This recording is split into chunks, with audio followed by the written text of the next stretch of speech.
Esdras, chapitre 6.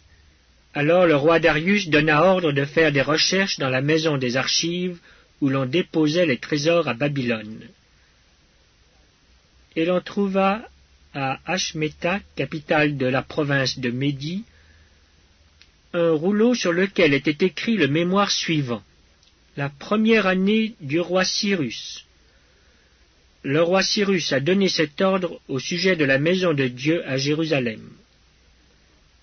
Que la maison soit rebâtie pour être un lieu où l'on offre des sacrifices, et qu'elle ait de solides fondements.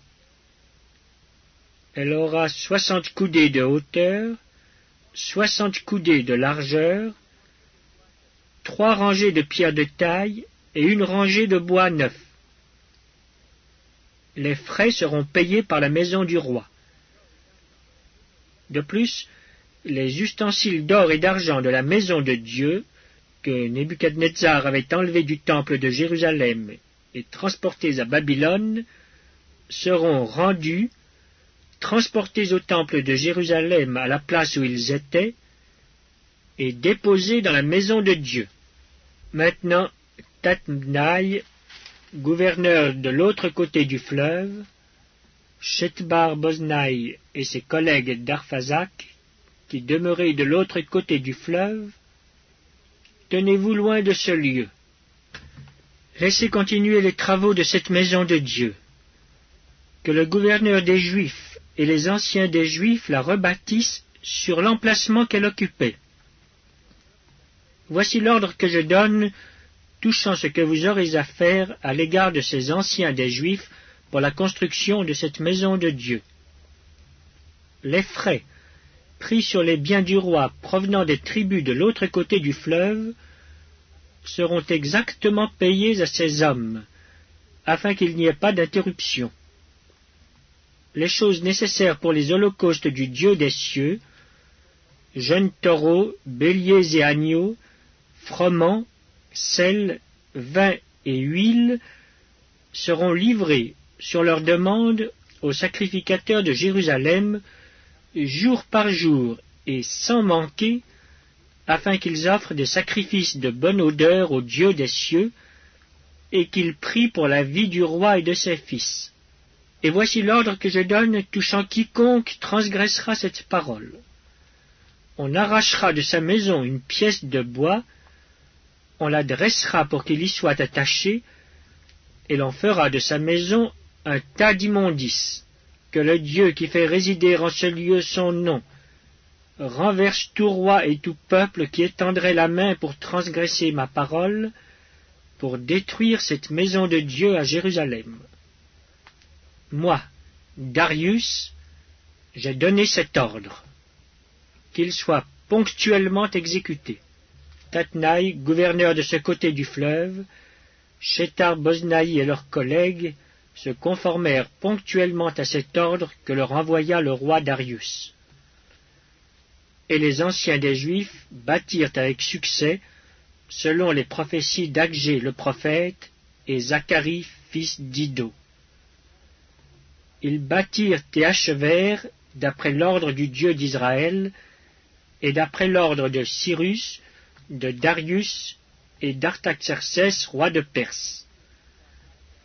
La maison fut achevée le 3e jour du mois d'Adar, dans la 6e année du règne du roi Darius. Les enfants d'Israël, les sacrificateurs et les Lévites, et le reste des fils de la captivité, firent avec joie la dédicace de cette maison de Dieu. Ils offrirent, pour la dédicace de cette maison de Dieu, 100 taureaux, 200 béliers, 400 agneaux, et comme victime expiatoire pour tout Israël, 12 boucs, d'après le nombre des tribus d'Israël. Ils établirent les sacrificateurs selon leur classe, et les Lévites selon leur division, pour le service de Dieu à Jérusalem, comme il est écrit dans le livre de Moïse. Les fils de la captivité célébrèrent la Pâque le 14e jour du 1er mois. Les sacrificateurs et les Lévites s'étaient purifiés de concert, tous étaient purs. ils immolèrent la Pâque pour tous les fils de la captivité, pour leurs frères les sacrificateurs, et pour eux-mêmes. Les enfants d'Israël, revenus de la captivité, mangèrent la Pâque avec tous ceux qui s'étaient éloignés de l'impureté des nations du pays, et qui se joignirent à eux pour chercher l'Éternel, le Dieu d'Israël. Ils célébrèrent avec joie pendant 7 jours la fête des pains sans levain, car l'Éternel les avait réjouis en disposant le roi d'Assyrie à les soutenir dans l'œuvre de la maison de Dieu, du Dieu d'Israël. Esdras, chapitre 7. Après ces choses, sous le règne d'Artaxercès, roi de Perse, vint Esdras, fils de Séraja, fils d'Azaria, fils de Hilkija, fils de Shaloum, fils de Tsadok, fils d'Achitub, fils d'Amaria, fils d'Azaria, fils de Mérajot, fils de Zérakia, fils d'Uzi, fils de Buki, fils d'Abishua, fils de Phiné, fils d'Éléazar, fils d'Aaron, le souverain sacrificateur. Cet Esdras vint de Babylone. C'était un scribe versé dans la loi de Moïse, donnée par l'Éternel, le Dieu d'Israël. Et, comme la main de l'Éternel son Dieu était sur lui, le roi lui accorda tout ce qu'il avait demandé. Plusieurs des enfants d'Israël, des sacrificateurs et des Lévites, des chantres, des portiers et des Nétiniens, vinrent aussi à Jérusalem la 7e année du roi Artaxercès. Esdras arriva à Jérusalem au 5e mois de la 7e année du roi. Il était parti de Babylone le 1er jour du 1er mois, et il arriva à Jérusalem le 1er jour du 5e mois, la bonne main de Dieu étant sur lui. Car Esdras avait appliqué son cœur à étudier et à mettre en pratique la loi de l'Éternel, et à enseigner au milieu d'Israël les lois et les ordonnances. Voici la copie de la lettre donnée par le roi Artaxercès à Esdras, sacrificateur et scribe, enseignant les commandements et les lois de l'Éternel concernant Israël. Artaxercès, roi des rois, à Esdras, sacrificateur et scribe, versé dans la loi du Dieu des cieux, etc. J'ai donné ordre de laisser aller tous ceux du peuple d'Israël, de ces sacrificateurs et de ces Lévites qui se trouvent dans mon royaume et qui sont disposés à partir avec toi pour Jérusalem. Tu es envoyé par le roi et ses 7 conseillers pour inspecter Juda et Jérusalem d'après la loi de ton Dieu, laquelle est entre tes mains, et pour porter l'argent et l'or que le roi et ses conseillers ont généreusement offert au Dieu d'Israël, dont la demeure est à Jérusalem. Tout l'argent et l'or que tu trouveras dans toute la province de Babylone, et les dons volontaires faits par le peuple et les sacrificateurs pour la maison de leur Dieu à Jérusalem. En conséquence, tu auras soin d'acheter avec cet argent des taureaux, des béliers, des agneaux, et ce qui est nécessaire pour les offrandes et les libations, et tu les offriras sur l'autel de la maison de votre Dieu à Jérusalem. Vous ferez avec le reste de l'argent et de l'or ce que vous jugerez bon de faire, toi et tes frères, en vous conformant à la volonté de votre Dieu. Dépose devant le Dieu de Jérusalem les ustensiles qui te sont remis pour le service de la maison de ton Dieu. Tu tireras de la maison des trésors du roi ce qu'il faudra pour les autres dépenses que tu auras à faire concernant la maison de ton Dieu. Moi, le roi Artaxercès, je donne l'ordre à tous les trésoriers de l'autre côté du fleuve de livrer exactement à Esdras, sacrificateur et scribe, versé dans la loi du Dieu des cieux, tout ce qu'il vous demandera, jusqu'à 100 talents d'argent, 100 corps de froment, 100 battes de vin, 100 battes d'huile et du sel à discrétion.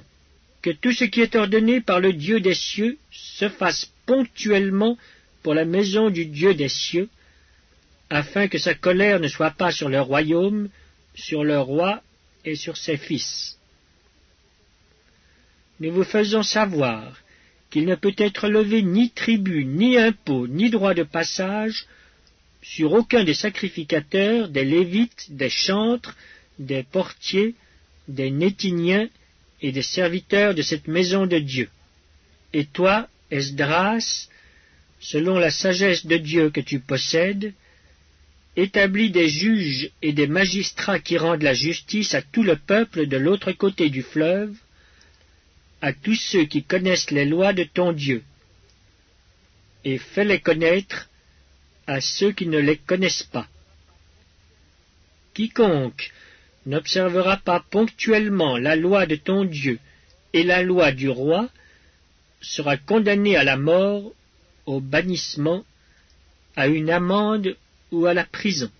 Béni soit l'Éternel, le Dieu de nos pères, qui a disposé le cœur du roi à glorifier ainsi la maison de l'Éternel à Jérusalem, et qui m'a rendu l'objet de la bienveillance du roi, de ses conseillers et de tous ses puissants chefs. Fortifié par la main de l'Éternel, mon Dieu, qui était sur moi, j'ai rassemblé les chefs d'Israël, afin qu'ils partissent avec moi. Esdras, chapitre 8. Voici les chefs de famille et les généalogies de ceux qui montèrent avec moi de Babylone sous le règne du roi Artaxercès.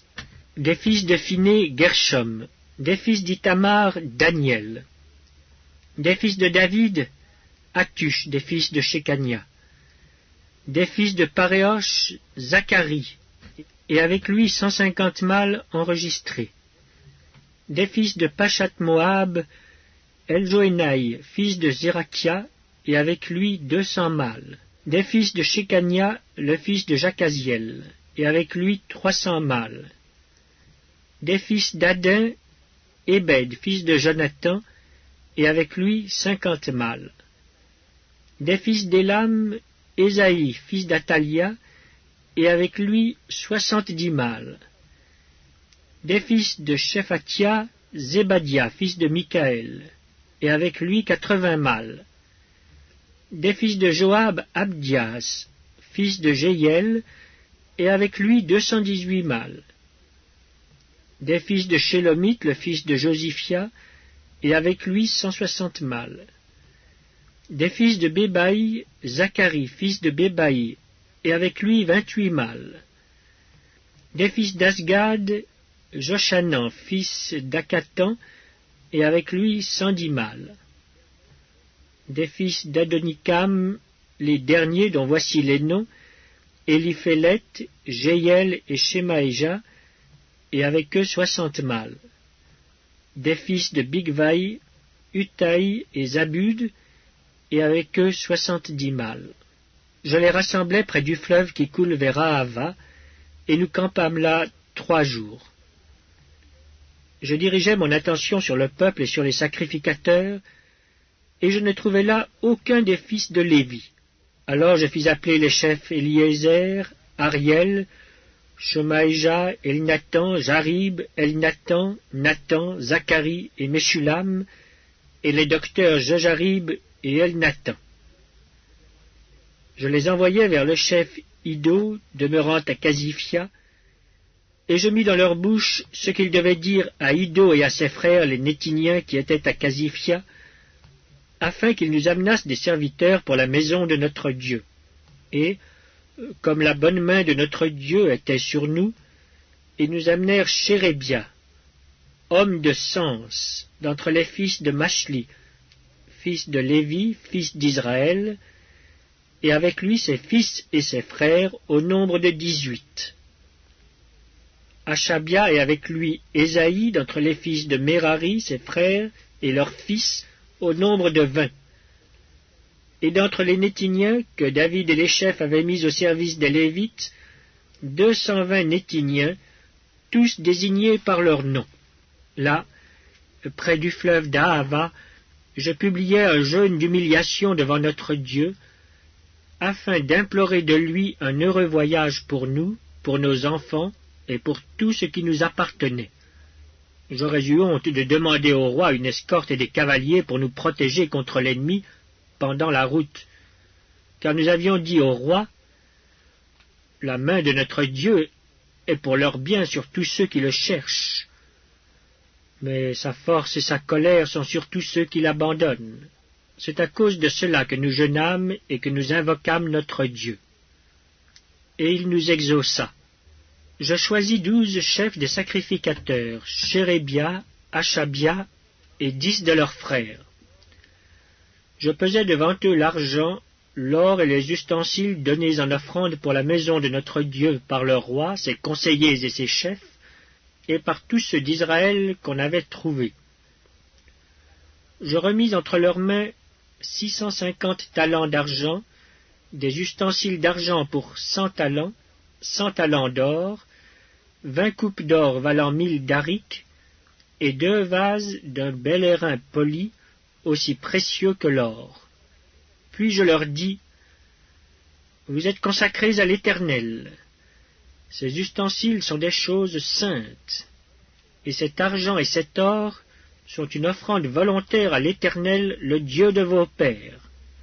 Soyez vigilants, et prenez cela sous votre garde, jusqu'à ce que vous le pesiez devant les chefs des sacrificateurs et les Lévites, et devant les chefs de famille d'Israël à Jérusalem, dans les chambres de la maison de l'Éternel. »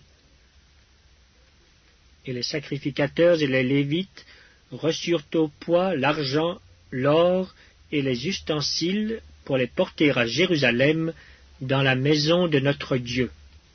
Nous partîmes du fleuve d'Ahava pour nous rendre à Jérusalem le 12e jour du 1er mois. La main de notre Dieu fut sur nous et nous préserva des attaques de l'ennemi et de toute embûche pendant la route. Nous arrivâmes à Jérusalem et nous nous y reposâmes 3 jours.